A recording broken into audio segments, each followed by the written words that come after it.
Samantha, how are you? Hi, I'm really well, thank you, Webster. How are you? I'm great. I really can't complain, hey? Really blessed. Everything's awesome.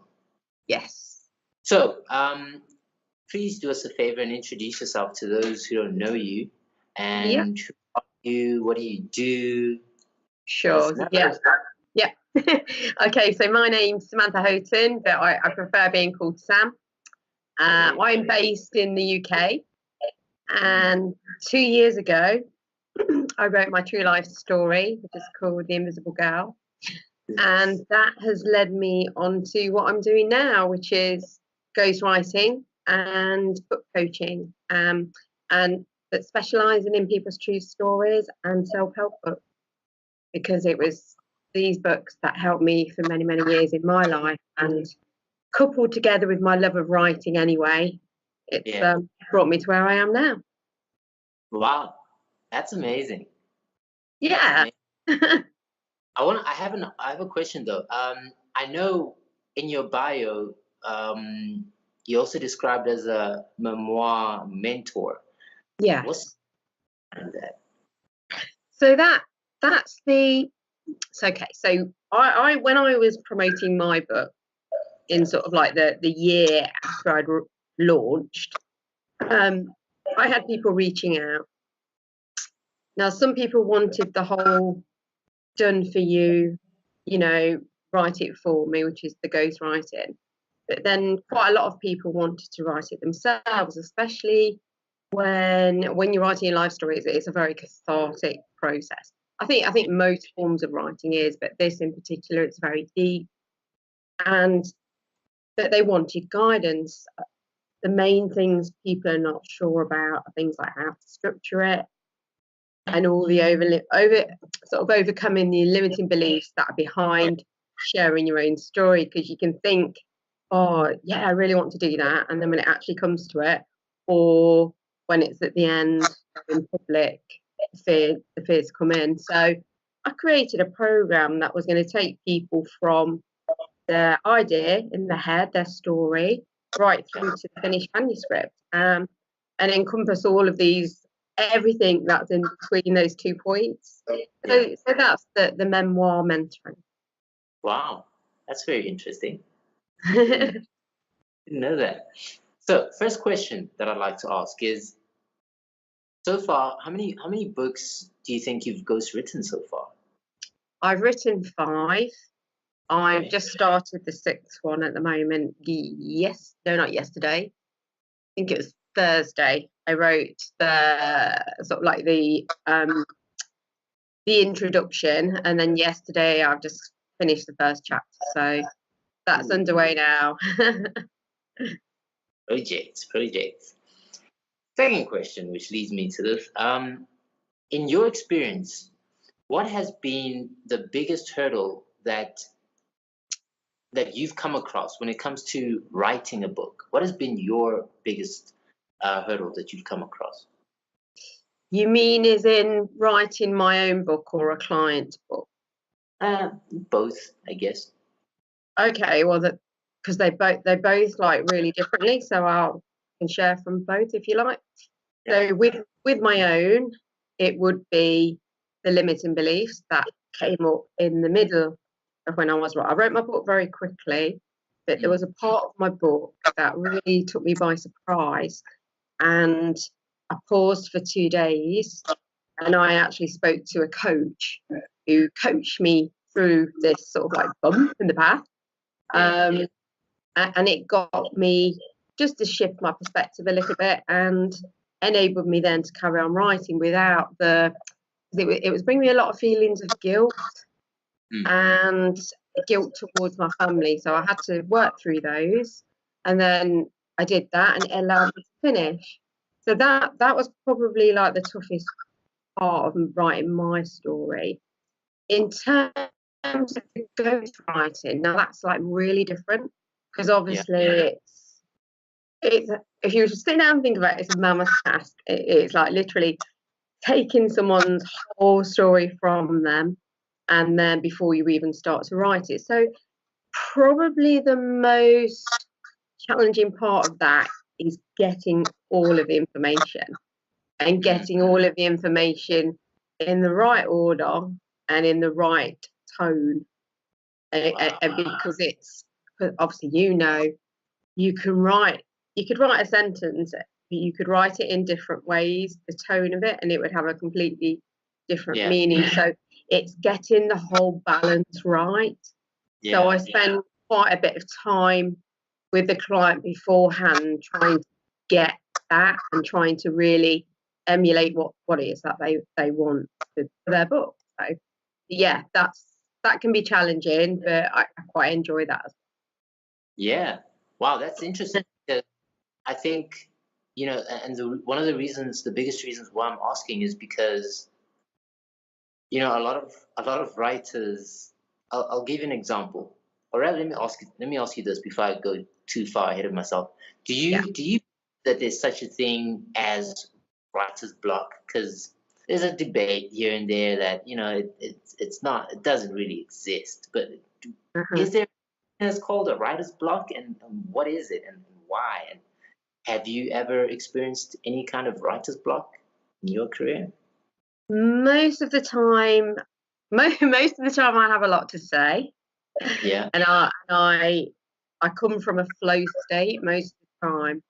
Yeah. And I think for me, there are times when that can dry up a bit. And it's usually when I'm either really tired or I'm stressed. And then my creativity definitely takes a battering.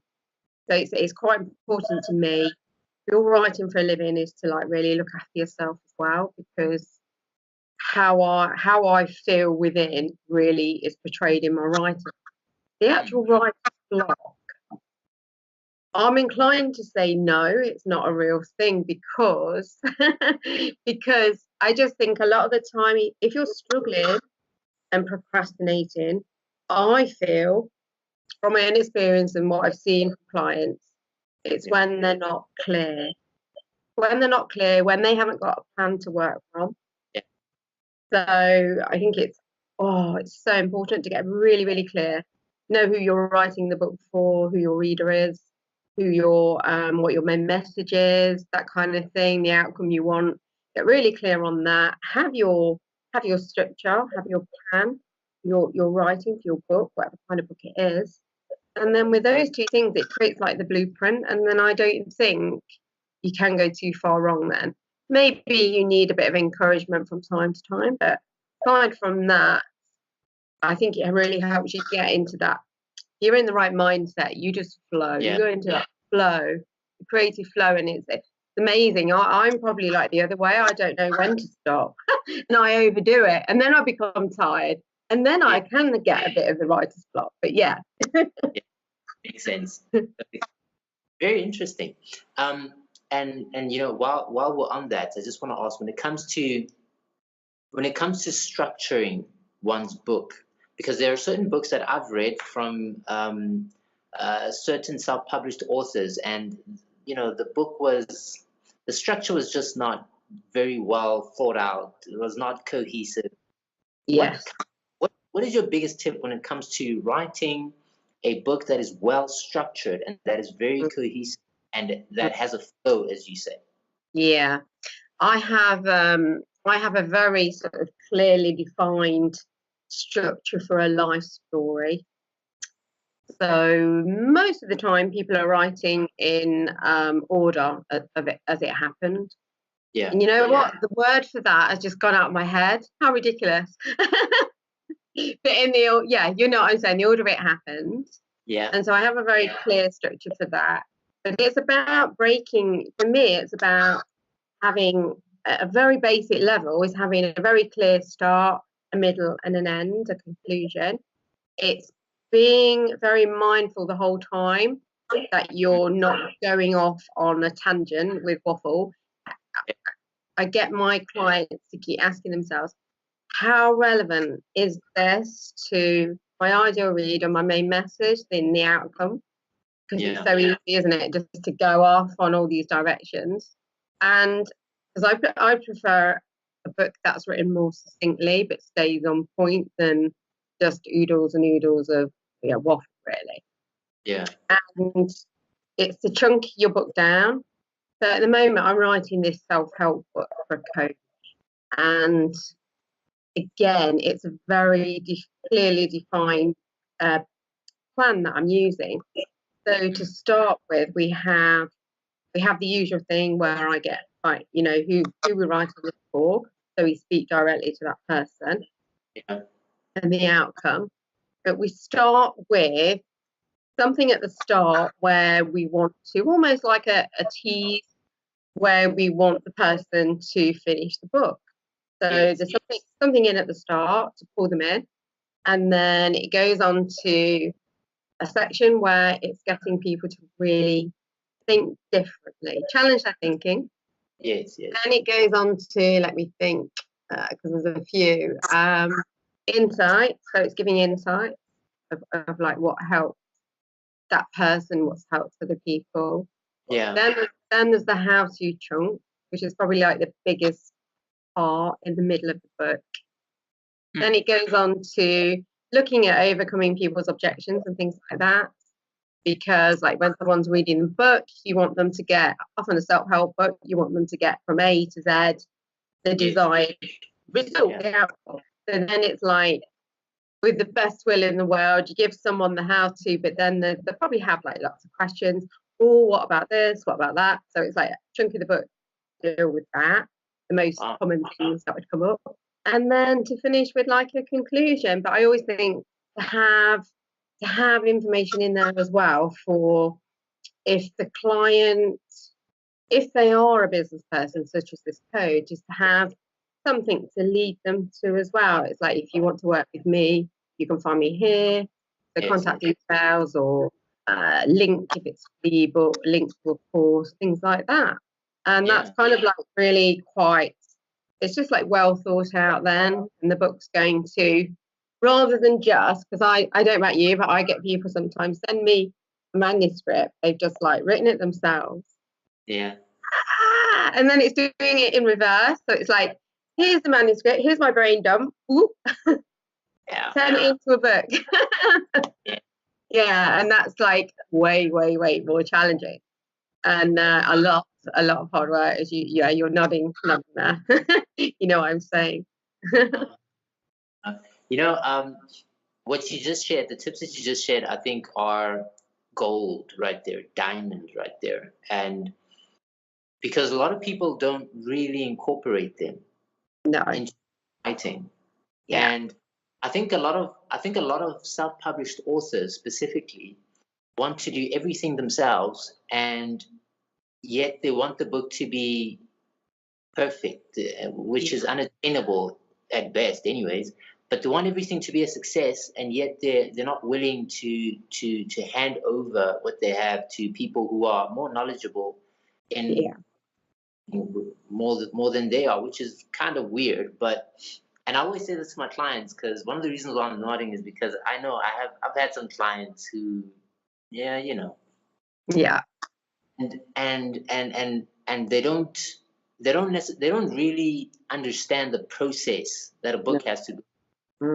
They just see the finished product and the book in their hands, and I think that's how a lot of self-published authors gauge what success is for them. It's me having the book in my hands, and now I'm a published author, and beginning, we haven't even started yet, and there's so much to do. Posting and pre-publishing and so many things into this that they're not aware of, and it makes it look like our jobs are kind of easy, and they're not. They are definitely not. It takes a lot of work to make a book work, a proper success book. And I think that's why they cut so many corners and do their own covers, and half baked, and it's not proper and it's not professional, and then they turn around and complain about the publishing industry and why it's not working for them, and then they tell other aspiring writers that they shouldn't do this, they should do that. And it's such a revolving cycle of trash, to be honest. And frustrating, isn't it? It's like, I just think like writing a book, and it is a massive achievement. but it takes a huge amount of work to sit down, focus enough, long enough to write a book. So for me, I'm like, honor that book. Just do the best for it. Want the best outcome for yourself, for your readers. Look for your book. So the thing with like you mentioned with the book cover as well, it's like you could create a masterpiece, but if you put it in a shabby cover or unprofessional cover, why would you do that? But again, I suppose it's like where people see the value, isn't it? But that is very frustrating. Yeah. Yeah. It really sucks, but oh well, it is what it is. I've come to understand, and I think you've spoken about it, because I've read some of your posts on Facebook. When it comes to the power of attraction, and I think it also implies a lot to publishing as well, because as an author, if I don't believe in myself as a writer, and if I am not expecting this book to be a success, and if I'm not expecting the world to make this thing work, then it doesn't matter what you do, the book will not work. Things are going to happen. Definitely. I find it very interesting that it has a lot to do with what you personally believe, and where you want this to go, and what's your intention, what's your intention for writing this book, and what exactly do you want to get out of this. So it's very, very, very interesting. I really like that. So totally agree with that side of it. I bring quite a lot of, I suppose you could say, like, spirituality into my work. I do a lot of mindset at the start, and a lot about intention setting and affirmations and how you feel as you write.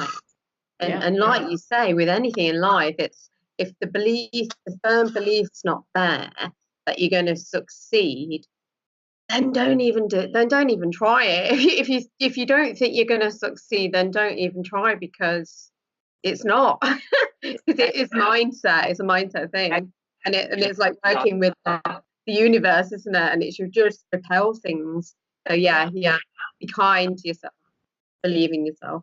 No, definitely, and unfortunately, something that a lot of people don't pay attention to, and I think a lot of us are more focused on the now, and not in a bad way, but I mean we're always focused on what we can see, touch, feel, taste, and sense, and we're not really focused on.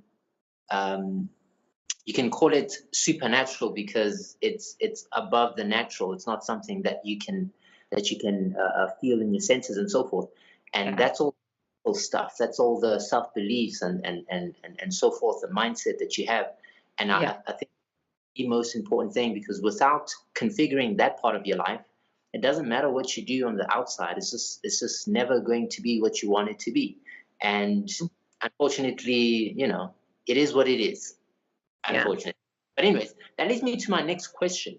So as a book coach, what do you believe is a self-published author or writer's biggest struggle? Probably, well, there's two things. It's the structure in the book in the first place. Yeah.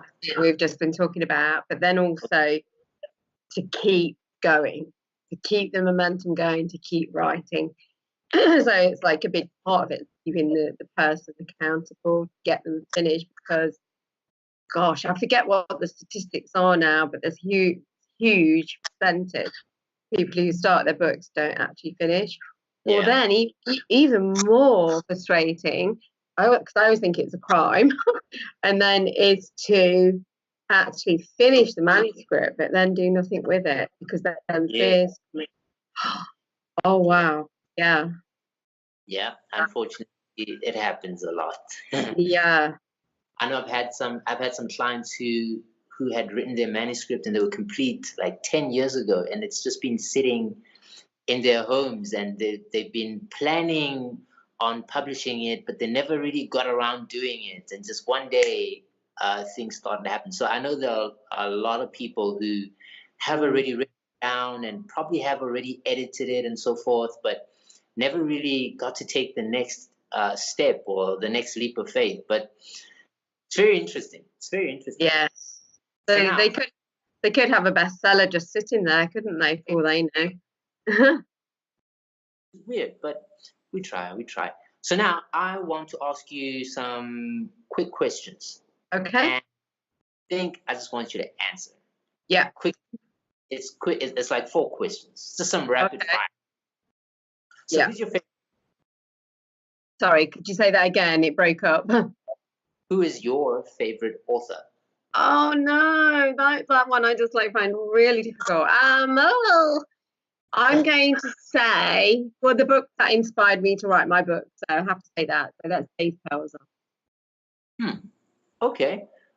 What's your favorite book? The whole world.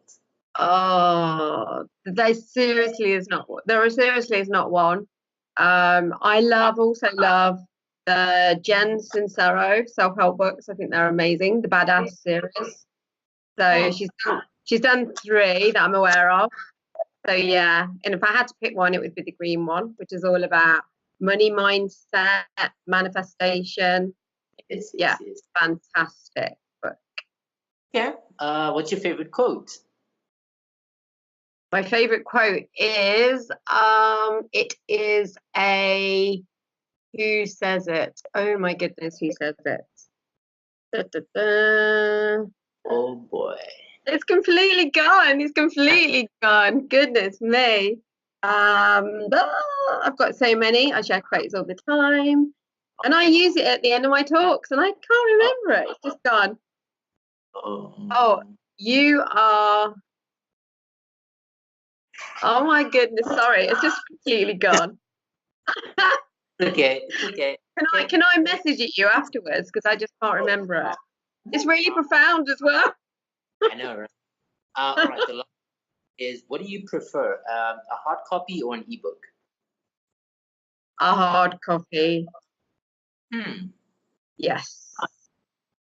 Why? Curious, why? Why? Because it's the whole touchy-feely thing. I love that. I'm quite old-fashioned like that. I still have a paper diary. I used to work in a bookshop. I used to manage a bookshop. So I love the whole book experience. Yeah, I get the whole ebook. I think I'd rather have, I see the advantage of an audiobook more than an ebook for myself. So that's really good when you're really busy and you can listen while you're doing lots of other things. The ebook, it's neither here nor there for me, really. But yeah. Physical book, fantastic. Interesting. So, the last question that I have here, which is the most important one, what piece of advice do you have for people who are writing their books right now and they want to get them published, and they really want to publish a quality book, they really want to publish a successful book? Yeah. What would you say to them? Make sure you've done your planning so that your book's really structured and that it's got a really clear message. Don't skimp on things like the editing or the proofreading, because nobody wants to read a book with the spelling mistakes and grammar mistakes in. Also, the book cover thing, that really is my bugbear. Have a really good professional cover, and then really get some advice on marketing your book, because even if you produce a fantastic book, you still need to be able to sell it. And so, yeah, get lots of advice as much as you can on that. Learn how to sell it. But most of all, it is going back to me. What we were saying is the energy and the passion behind it. And if that's not, if you're completely aligned to it, then you're up against it. You create the resistance. So yeah, you need to have a really good feeling and desire about the book and believe it's going to be really successful. And then I think you've got a perfect formula and you're not going to go too far wrong. Wow. You're going to get results for your readers as well. Definitely. Well, thank you very much. I've had a very fun time here just talking to you. And I've personally learned a lot, and I know that people listening have learned a lot as well. And I hope that they put that into practice as well, and not just let it go from one ear out of the other, but that they actually implement that. But with that being said, so for authors who are busy with their book and maybe they want a ghostwriter to help them write their book, how could they get a hold of you? Where can they get a hold of you, and so forth? Yeah, sure. Thank you. And so I've got my website, which is my name. So that's www.samanthahoughton.co.uk. And I'm on most social media channels, but my main one is Facebook. So I have 2 pages on there. One's my actual author page, my book, The Invisible Girl, and then the other one is my name, Samantha Houghton, Ghostwriter and Memoir Mentor. Yeah. Or LinkedIn as well, and Instagram, but yeah. I think if you just put my name into Google, it starts to bring things up anyway. So my book is on Amazon. That's available as a paperback or as an ebook, and it's The Invisible Girl, and then there's a tagline, A Secret Life, and it's written in my own name, Samantha Houghton. Or if people contact me through my website, or it's on there as well, there's a link to purchase on there. Or if they want to contact me through social media, I'm happy to arrange a signed copy as well, if people want that. Great. So buy the book, review the book, and enjoy the book. Yeah. Well, thank you very much. Once again, thank you. I've learned a lot, and I know that the book that you're working on will be a success, and so will the next 1,000 books that you work on. Oh, thank you. 1,000 books, and I wish you all the best with everything that you're doing. You're so awesome, and oh, thank you. That's kind of you. Thank you.